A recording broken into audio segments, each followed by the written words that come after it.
So ఇందాక ప్రభు భయ్య చెప్పినట్టు మేము కొంచెం ముందుగా వచ్చిన ప్రేమ కావాలి స్టిల్స్ అన్ని చూస్తూ ఉంటే సో అది ఇంట్రడక్షను, అది ఈయన చేతుల మీదుగా అప్పుడు వెంకట గారు నిర్మాత అయినా ఈయన చేతుల మీదుగా జరిగిన ఆ ఫోటోలు చూస్తూ ఉంటే నిజంగా మళ్ళీ మా వాడిని ఇంట్రడ్యూస్ చేస్తూ ఉంటే నాకు ఆ రోజులే గుర్తుకొచ్చాయి. ఆ రోజు ఇలాగే స్టేజ్ మీద మేము అందరం ఉన్నాం. హరికృష్ణ గారు వచ్చి మీ నాన్నగారు ఏరి అన్నారు. అలాగా మీ నాన్నగారు ఏరి ఒకసారి రండి అని నాన్నని స్టేజ్ మీదకి హరికృష్ణ గారు పిలిచారు. అలాగే ఇప్పుడు ఈయన కూడా నాకు సుపరిచితులే, మనందరికీ చాలామందికి తెలిసి ఉంటుంది. చాలా సీనియర్ మోస్ట్ మన ఇండస్ట్రీలో. ఇప్పుడే చెప్తున్నారు ఆయన నేను చేసిన శౌర్య చక్ర కూడా పనిచేశారని. సో పిడుగు సుబ్బారావు గారి తనయుడి మొదటి అడుగు కృష్ణారెడ్డి గారి చేతుల మీదుగా జరగడం నిజంగా అబ్బాయి అదృష్టం. ఎందుకంటే వీళ్ళిద్దరూ కృష్ణార్జునులు, చాలా మంచి మనసున్నవారు. సో ఇందాక ఎవరు అడుగుతున్నారు మీది ఎన్నో సినిమా కృష్ణారెడ్డి గారితో అని. నీకు ఫస్ట్ సినిమా, నాకు ఫస్ట్ సినిమా. సో నన్ను ఇప్పుడు పరిచయం చేసినట్టే ఆయన. ఈ 50 ఏళ్ల ప్రస్థానం ముగించిన తర్వాత కృష్ణారెడ్డి గారితో చేసే అదృష్టం కలిగింది. కానీ 1990లో నా గొంతు ఆయనకి హీరోగా పరిచయం అయింది. సో మేము సూర్య ది గ్రేట్ అని మమ్ముటి గారి సినిమా, ఆ సినిమా తెలుగులో డబ్ చేసినప్పుడు ఇప్పటికీ గుర్తు. ఇందాక చెప్తున్నాను, ప్రసాద్ ల్యాబ్లో చెన్నైలో వీళ్ళిద్దరినీ కలవడం, రాజశ్రీ గారు రైటర్గా, నేను ఆ సినిమా డబ్బింగ్ చెప్పడం. అప్పటి నుంచి మరి ఎందుకో ఎన్నో సినిమాలు వాయిస్ ఇచ్చాను, వాయిస్ ఓవర్లు ఇచ్చాను తప్ప వేషం కుదరలేదు. కానీ వీటన్నిటికీ ఇప్పుడు మనకి కాలాతీతమైన ఇది మన సమయం. ఈ సమయంలో ఇది జరగాలని ఆల్రెడీ రిటర్న్. ఇది అంతే మనం అనుకుంటాం, కానీ సమయాన్ని మనం నిర్ణయించలేం.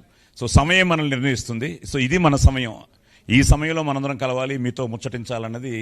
సో అలాగా మా విశ్వనాథుడు యాక్చువల్గా శంబాలకుడు వచ్చి ఈరోజు విశ్వనాథుడిని వేదిక మీదకి తీసుకురావాలి.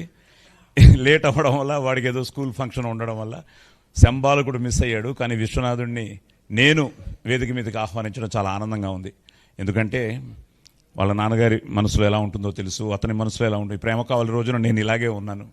తప్పకుండా ఒక మంచి సినిమాతో, ఎందుకంటే ఆల్రెడీ తనతో యాక్ట్ చేశాను. బాగా డెడికేటెడ్ యాక్టర్. బాగా కృష్ణారెడ్డి గారు చిన్న విషయంలో కూడా ఎంత పర్ఫెక్షన్ మీ అందరికీ తెలుసు, వదలరు. సో తన అదృష్టం కృష్ణారెడ్డి గారు. నేను కథ విన్నప్పుడే హీరో ఎవరు అనుకున్నప్పుడు ఫైనల్గా మన వాడిని చూపించినప్పుడు ఎంతో ఆనందం వేసింది. ఒక మంచి టెక్నీషియన్స్తో, శరత్ గురించి చెప్పక్కర్లేదు, is one of the best cameramans I worked. ఎక్కడ పారిపోయాడా? సో అలాగే ప్రతాప్ రెడ్డి గారు, శ్రీనివాస్ రెడ్డి గారు ఒక ప్యాషన్తో ఈ సినిమాని, ఒక మంచి కథని, ఎందుకంటే నాలెడ్జ్ ఈజ్ డివైన్.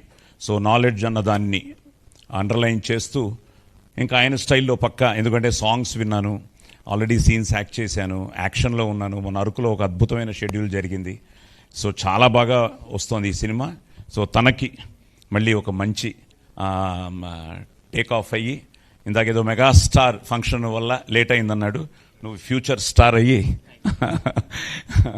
సో ఇంకా మంచి సినిమాలు చేయాలని ఈ సినిమాని, ఎందుకంటే ఇప్పుడు ఈ సినిమా గురించి చెప్తే ఆల్రెడీ నాలెడ్జ్ జనంగానే ఒక లుక్ ఇచ్చారు, ఇంకో లుక్ ఆయన ఇస్తారు.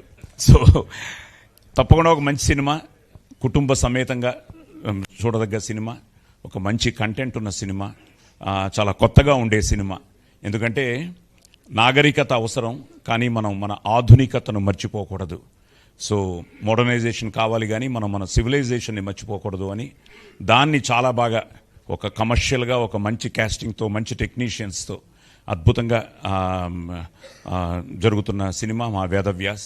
మీ అందరి ఆదరాభిమానాలు, ఆశీర్వాదం ఉండాలని మనస్ఫూర్తిగా కోరుకుంటూ ఆల్ ద బెస్ట్ నాన్న. God bless you.